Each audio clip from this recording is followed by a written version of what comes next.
these bully junglers out so that the Fanny can have a better jungle phase, a better pathing in the game. And right now, I think they're doing a good job at that, getting away some of the bully heroes too in the gold lane. Yeah, take out those utilities if you can. And I mean, even taking a look at this, right? Look at Man, the Ocean Shaman. Shaman. Number one highest pick of Kadita in M4, 3 picks, 67% win rate right 2 out there. of 3. That's great for him, and that's why that last ban was targeted towards him, because we know that Team Hawk is one of those teams that really like to play around that burst potential, and so they take it out here. Maybe Fredrin or Leomord is the choice now for Incendio Supremacy. There you go, the Fredrin. It just makes sense. You need a frontliner. It has good sustain. It can help you initiate with the glue. So it's like you're the first man in, so the glue will have a better time at finding the right targets. And it's an open pick. You don't really give out your strategy just yet because you're hiding your gold laner. So what will be the answer now for Team Hack? They need to find a lot of damage. Actually, a big burst. Lunox could be a choice. Eve is already banned out, so you don't have the answer to the Farsa. So maybe a Lilia, perhaps for Team Hawk, to go with the Grok and then go for a Roamer that can also help you out with AoE damage. Maybe a Lolita, for example. Oh, the Valentina, we actually forgot about it. It's also still available. Surprised it's still open, right? I mean, it's not something that we typically see here. Valentina being locked in, though, hey, it allows you a lot of options, right? There's the Lolita to complement this. Valentina, though, you can take the Feathered Airstrike. You can take the heal from Estes to have that Blessing of the Moon Goddess. You can work around that. Now this kind of evens that scale a little bit, and then this is going to keep Incendio Supremacy on their toes, right? Especially when it comes to what does the Valentina take. Exactly. But now if we're looking at Incendio Supremacy, they can go the easier route with Beatrix, for example, like a standard Ube, right? But they can go make it a little bit funkier, perhaps, with a Pop and Koopa, so that they will have a solid lockdown, or reliable, at least, lockdown to set up for their other lockdown so that they can push. Or maybe something like a Bruno that doesn't really care about the tankiness of their opponents. But instead, it's the easier route, the Beatrix. It's just efficient. It's a good pick right now. Even though the win rate hasn't been too good here at M4, we've seen that teams can still make this work. Just earlier in the first series. And with this composition, like you mentioned, Wolf, it's just the Ube strat, right? They're going in, they want to clump up, and they want to get that healing. Question is for me now, up against the composition that Incendio, again, that Team Hawk have right now, with a lot of CC, a lot of burst damage, and on top of that, they also have the Valentina that can steal away that Estes ult. The sustainability is there too for Team Hawk. How are they going to fare? That's why it's so crucial to how this game goes for them, because with that Valentina locked in here, you have a lot of dynamic to work with. And Incendio Supremacy, they've got to allow that Beatrix to get online, right? Sunshine's got to be able to get to that point in the game where he can kind of pop off. You got to keep things in that tempo in your favor if you're Incendio Supremacy here, and we want to see that Turkish Delight pop off once again. But ladies and gentlemen, welcome to the land of dawn here. The first game between Team Hawk and Incendio Supremacy. Right off the bat, one thing that I notice here is Gary actually went for the Festival of Blood on the Fanny. So Gary knows that he does not want to go for that crazy burst. He knows that the enemy team won't be alone, so he didn't go for the high and dry. He opted for the Festival of Blood just to prolong those team fights. Good thing you pointed out, because it doesn't make sense against the Turkish Delight to go for solo pickoffs. And Festival of Blood allows him to go for more cables, actually, and be aggressive in the early stages. Wow. To see it, there you go. The dash in from Min to stun him up for Gary to pick up first blood. Just like that, right? I mean, this is what we saw previously from Ken with an early kill on the Fanny. You know, Gary is running a different emblem, like you guys mentioned. So hopefully for them, for Team Hawk, they want to extend those fights. And again, if Man is taking that heal, that sustain, it really prolongs it even further. Now, Lola taking that high and dry on this Grok, if they can find those lockdowns, it's going to be troubling. Still in the mid lane, a lot of poking back and forth here between these two. It's Min and Man that has to be worked on. And a lot of this too, I mean, well, they get the flicker out, but still, all this leading up into that first turtle in about 30 seconds here. Well, you know, you can see already a big advantage over Team Hawk just because of the fact that this mid lane get destroyed by Team Hawk. My goodness. Mid lane is the death lane. Death lane. at this what was point. that damage? What was that coordination though, right? The fact that all of them went in, put their CC in together, and Gary just used his ult. That was that, right? It was so clean by Team Hawk. 2 kills already. And again, you know, at this point, early start, 2 minutes in, first turtle comes up. It's going to be really dicey if Incendio Supremacy wants to actually contest this. But it is TNZ here contesting it, but being zoned out by Min and Man. There you go. Man decides to take the ultimate from Apex 47. Yep. You're going to have that sustain. Uh-oh, Lola. That's a solo kill up in the XP lane. Man coming up now. Alien's going to pop the split, gets out in time. Man trying to chase him down, but Alien actually just gets out, has a pretty good laning phase early on. Gary's going to be able to dive in just for a bit. Remember, no high and dry, no killing spree. So in terms of just that assassination, won't be as lethal. Needs people to set it up for him. Like that! Man, just as I say it, Numenal Blast to set it up for Gary to pick up another for Team Hawk. But Apex 47 now will be able to actually come in, embrace his wrath, finishes Gary off, despite Man having the ult. TNZ now going to be caught low. Lola trying to look for more setup, trying to look for that CC. TNZ is going to be back to half HP with a healing from Apex 47. Oh man, this mid lane is definitely the lane of death in this game already. Though Incendio is able to equalize the cold that we have right now. Gary losing his life in the mid lane means that they will not be able to take out the turtle. In fact, Incendio Supremacy are not considering the turtle just yet. They want to clear out the mid lane and then deploy all of their members in a faster Turkish Delight activation. Well, I mean, they're working on it, right? They're going to be setting up for something else here. They want to focus on this turtle. Oh, my God. Well, Min is gone just like that. Gary looking for a trade here, but Rosa is actually going to be able to use the wings by wings, stunning Man up. He's very low. For the airstrike coming in, Rosa taken low. Still able to get back to Apex 47 with a healing to come through. TNZ on the turtle. Alien's only the other members away. Gary, oh my God! That retribution by TNZ. Very, very close from Gary, stealing it away. Alien bringing Lola back. TNZ rotating over towards that XP lane, but it is just both teams disengaging, and Gary is still on that purple buff. We'll be able to secure it. See, this is the thing, right? They get that turtle. Things now going in favor here for Incendio Supremacy. And all the meanwhile, Sunshine just having a good time at the bottom with Panda there. He did pick up the BOD, right? So he's got that Weapon Master, he's got the BOD here. And I mean, anything that stands out to you, Wolf, in terms of emblems here? Just the Festival of Blood. And the fact that the high and dry was the choice now for Lola. We see sometimes Grok pick up the Weapon Master against the Glue, but this time it's going to be the high and dry. I would love to see him be in action. So far, Lola has not been activated yet. Would expect him to be more aggressive, should be more aggressive, as Sunshine just becomes a... That's why you get the skin, man. That's why you get a skin. You get to fly, literally fly. Sunshine. Oh, what happened here? Gary trying to invade Rosa. Rotating as well. TNC gets the red tree down, picks up the purple buff, and takes it away. Can we get the camera? That's a new effect there. What was that? What level is your battle pass, Sunshine? Hey, I want to get that. Level 151. 151, he's got the figurine and the special effect, the hidden one. But I mean, again, going back to this, right? Incendio Supremacy in a great position. 1.4K ahead here. First item's already coming out here, Wolf. You can see the Cloud Destiny already available for Rosa, so he's finally able to survive like the abysmal laning stages they had. And Incendio Supremacy are already amassing all of the farm, and look at the defense. Sunshine with the damage. They still want to go for this. They do. They really do. Want it. Rosa popped the Feather Airstrike in the mid lane already, though, so there's no more abilities to lock him down. Panda is going to be forced back away, but you can really see why the S-Test came through. Min now looking for something. Feather Airstrike comes in. TNC getting a whole lot of damage. What? Min gets bursted down again, deleted. And Incendio Supremacy now built up a 2.4K gold lead. Wow. And slowly and surely, they are able to get the turret down bottom lane, and then the turtle uncontested by Team Hack. The aggression coming out from TNZ.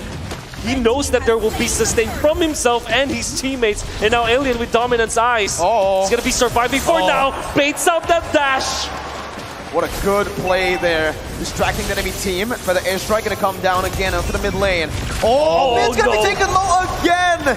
Taking the whole lot of the Bennett's rage. I'm sure, you know, if you were here the other day, chat's loving the AoE damage available from Incendio Supremacy, because that's what's going on here. You see how much front-loaded damage is not only from Rosa, but even Sunshine now. When they decide to go that route, they're putting on the pressure here. Oh, this is the classic Ube formation, by the way, from M3. You get 4 members group up, including the jungler, and the X lane will just take the long lane, or the opposite lane. Oh, and they just sustain themselves. He just My God! stands there menacingly. Sunshine's gonna fall. That's a shutdown come picked up. Gary with the cable, styling on Incendio's Apex gonna fall as well. Genzi finally joining in with his team up in the top side of the map. Alien has rotated, but 3 members have fallen. Incendio bit off more than they could chew. Good dissection coming out from Team Hawk as they forced Incendio Supremacy to commit a lot with that first kill onto Lola. When the Moonlight Immersion is down, you can see that Apex 47 doesn't have as much sustain as you can see. And also, Sunshine didn't utilize the flicker, which was interesting. I don't know if it was on cooldown back then, but all of those other, you know, minor mistakes coming out from Incendio Supremacy and minor over-aggression allowed Team Hawk to get so much of an advantage. I mean, even just looking at this, right, the pick rate, this is for carry. Wow. 51% with a win rate of 62%, 17 out of 26 games. You can see why it's so highly contested now. There are some struggles where you see, you know, Panda trying to get in range, and just even how tanky Tienzi is right now. And they have to respect this feathered airstrike from Rosa. Even though Rosa had a rough start, Rosa's done an amazing job at just still being very valuable on this Farsa pick. And now that this first Lord of the game is up, I mean, Incendio Supremacy in a great position to just kind of take this one. It's really going to be up to Min here to find another crazy setup with that Neon Blast, or even Lola. They could fight around that, but still, you can see every member of Incendio Supremacy pretty much trying to get in position here. They would love to secure this first Lord of the game. Despite losing 3 members in that top side of the map, again, they're only down to 1.5k gold lead, which is still a very, very good position to be in if you're Incendio. Meanwhile, they're already chunking the Lord, now down to about half HP. Sunshine with a Bennett. Alien trying to just be that frontliner. But the airstrike coming in, and blast as well. Rosa's gonna be able to actually stand there. Before the airstrike responded back into Wings by Wings. Rosa gonna be caught. Gary with the cables finds 1 kill. Rosa is down. Sunshine still able to hit the other Team Hawk members away. That's a turret picked up by Team Hawk by the mini waves. And Incendio Supremacy are playing the long game, but it feels like Team Hawk right now have the advantage. Tienzi catches man off, but that's a defensive flicker away. I think for Incendio Supremacy, you have to consider taking care of Rosa. You don't have to take care only of Sunshine, because Rosa is a big damage dealer. It's very important and very crucial to the Ube strategy that Incendio Supremacy is doing right now. Every time that the Farsa is getting picked up, that's a massive amount of damage that's lost from Incendio Supremacy. I mean, here, the focus on the top side, looking to get this tier 1 down. You know, core items being picked up here, especially for Panda, allow him to kind of skirmish a little bit better, but you can see how hard it is for Man to even get that Rose. He wants the feathered airstrike, he really does, or even Apex 47s, but he's having a hard time getting it, and sometimes he puts himself in a position where he can't. He does have Apex 47 now, but I mean, at this point, still, you want to be able to get in a good position for this possible Lord take. The downside is, for Team Hawk, you don't have that tier 1 down yet in the mid lane, and that's why you see Incendio Supremacy controlling so much of this, because they're holding on to that, and that does make a difference here. Now, that's exactly why Gary's kind of just going around the map, putting pressure if he can. I really love what Gary's doing right now. It's very smart. Divide and conquer is the idea for Team Hawk. They know that if there's someone who's dealing with the bottom lane or the opposite lane, will have to spend a lot of time before they are able to regroup and take the fight afterwards. This is the reason why they now diminish the golding to 100. Gary stole the purple before he gets a kill too. He gets out on top of that with a healing from Man, stealing away the blessing of the Moon Goddess from Apex 47. Team Hawk, not only have they equalized, but they've got the lead back. Gary, what a guy. What a guy. What a guy. His rotations were on point, and the usage of his ultimate, and he knows that his team is going to be backing him up. Instead of going towards the river, he went to the mid lane because majority of his teammates are there after his kill onto Rosa. And the fact that he stole that purple buff, because Incendio's idea is give the purple buff to Rosa now. So that is why TNZ is not committed to the retribution now. Incendio have conceded the control of the Lord area. Well, it does seem like it is going to be a free Lord. The crowd goes wild as Team Hawk secure the first Lord of the game. So good pickup here, and all this resulting in just those macro decisions as a team, and even down to the micro decisions, the way that they kind of just moved around the map. They got some of those ultimates out from Incendio Supremacy, which gave them the advantage here. They're still holding on to that tier 1, but I mean, for how long now that Lord is marching bottom? Oh, man's gonna fall to the feather airstrike there.